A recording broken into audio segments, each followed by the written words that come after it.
दरोगा जी देख लेनी अपना हिसाब से ना। अरे हम तो कहते रहनी जी कि हमारा घर में क्यों नहीं के बा जाना था नहीं। अरे वो लोग जानबूझ के हमनी के परेशान कर पड़े। अरे माता जी बूझ गई, चुप रही। हाँ, चली ना बाहर।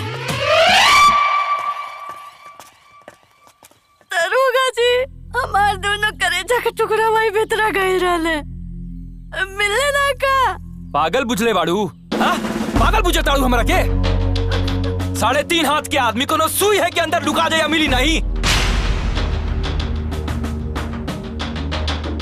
सिपाहियों जी सर। औरत लोगों के छोड़ के इस सब आदमी लोगों के 10-10 लाठी मारा था। दरोगा जी रहुआ ऐसा मत करी, आखिर वो लोग हमारे रिश्तेदार है नुबा।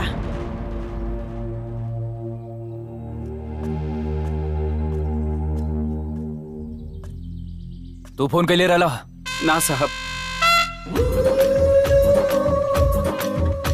ये फोन के लिए रहले। हाँ ना के लिए रहने साहब। ये फोन के लिए रहला। ये फोन के लिए रहल। ये फोन के लिए रहल। दरोगा साहब हम फोन कैले रानी। बिना सबूत के तू फोन करा ताड़ा, हाँ? ये दोनों परिवार के बीच में जौन भी मैटर होके ना वो अलग विषय बा, लेकिन बिना काम के अगर फोन कैला तो हमरा से बुरा क्यों ना होई। मारत थाना तक घसीट के ले जाई। हला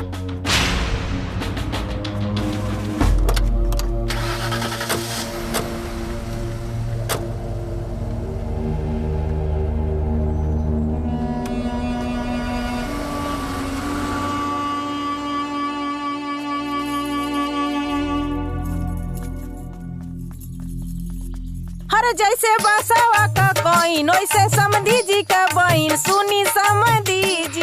अब हाली हाली यहाँ से जाई जी सुनी समधी जी। अरे बारे माई, इतना जोर जोर से गारी गीत तू तो हमने के ब्याह में भी ना गले रही माई। हाँ माई, कहाँ से सिखले बाड़ू? बोल बोल। चुप अरे बोल। अरे बेहुदा का बोल है? जब वो कनी के उठा ले आई तब तो हनी के देवे हैं। हट हम ना रहब। मोटरसाइकिलिया चाही न तो रहे के पड़ी नू। लेकिन ये महाराज नया रहले का व्यवस्था बा, न कोनो खाए के व्यवस्था बा, तो एजा कैसे रहल जाए हमनी? अरे टिबिया चाही ना।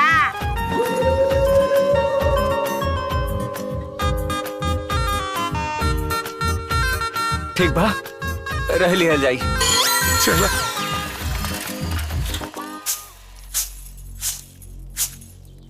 काले से माई बाबूजी बुआ फूफा सब लोग एजे बाड़े। ओहो बिना खाना पीना खैले पियले पता ना कैसे हुई लोग। दामाद जी वो लोग हमरा से नाराज बा, हम थोड़े ना बाटी।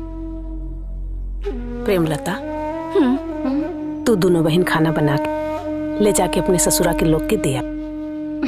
ठीक बा माई।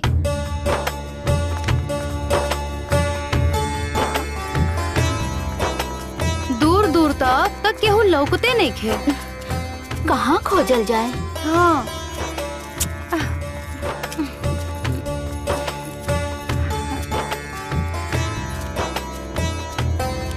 अरे बबुनी, हाँ? तू ससुरा के लोग बगीचा में बैठल बा हो। अच्छा ठीक बा चाचा, चला।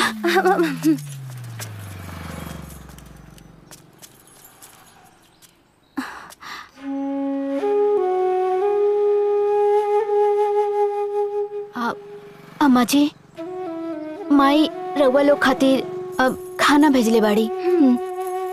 अरे जो ले ले रे बमनी। ए बबिया जा बैठा बैठा। क्यों खाना के हाथ ना लगाई? काहे बाबूजी? ए दुल्हन, जब हमार समधिन इतने इज्जतिया वाली हैं, काहे न हमरे दोनों लइकन के वापस कर देती?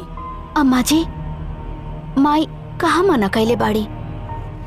बाकी रउआ सब उहाँ लोग के साथे साथे हमने के भी ले चली लोग। ए बाहू ई कभाऊ ना होई। जाके फराडिया समधिन से कह दी हूँ जब तक दहेजा के सामान एक एक न दे तब तक डोंगा ओंगा ना होई। तो एकर मतलब खाना वापस जाई? टीवी चाही नु दामाद जी? जी चुप रहे। बहुरानी लोग खाना वापस लेके जा लो। समधन जी से जाके बोल दिया लेकिन कि हमनी के दोनों नालायक बेटन के वापस लेके जायब जा, तबे यहाँ से जायब जा, ना तो यहाँ से हिलब डुलब भी ना। अरे यार, यदि ये लोग डेरा लगा के यहाँ आ रही हैं तो भारी दिक्कत ना हो जाए। का दिक्कत हो जी? अरे कहा दिक्कत हो जी मतलब फौजी? अरे हमनी का पहर पैखाना घुमल फिरल सब कुछ बंद हो जाई। ए जी, ई हमनी के नहीं हर हा, एकरो उपाय होई। हाँ।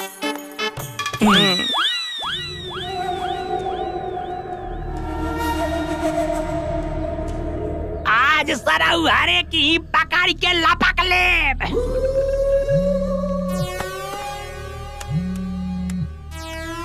बंठा बाबू। हाँ भाऊजी। अरे केहू नहीं करल। ना ना।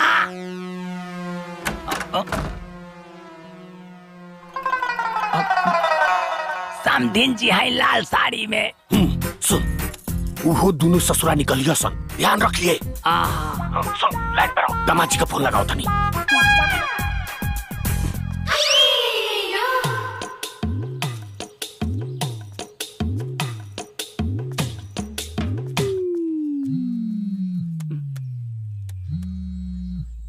हेलो दामाजी, क्यों निकला हाल? हाँ बाबूजी, वो पियर साड़ी में समधिन जी निकलल बाड़ी।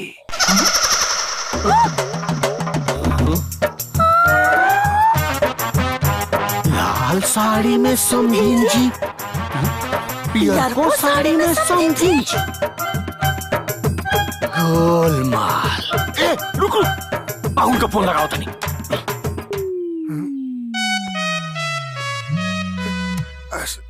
अब तेरा भैया का फोन आवा था। उठाई उठाई। हेलो। ए बाहुन, का भइल? अरे बहिन लेता कुछ होना दिखाइल। बस समधिन जी छत्ते पर हरियर साड़ी में तत्वन करताड़ी।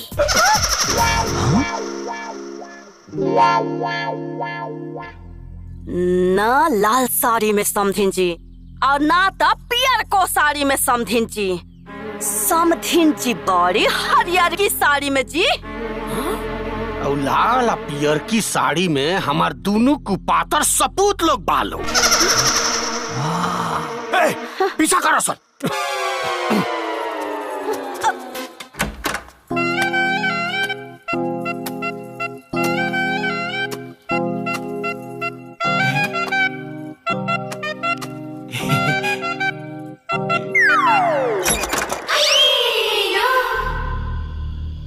चल चल चल चल चली चल, क्यों देखा ना? मजा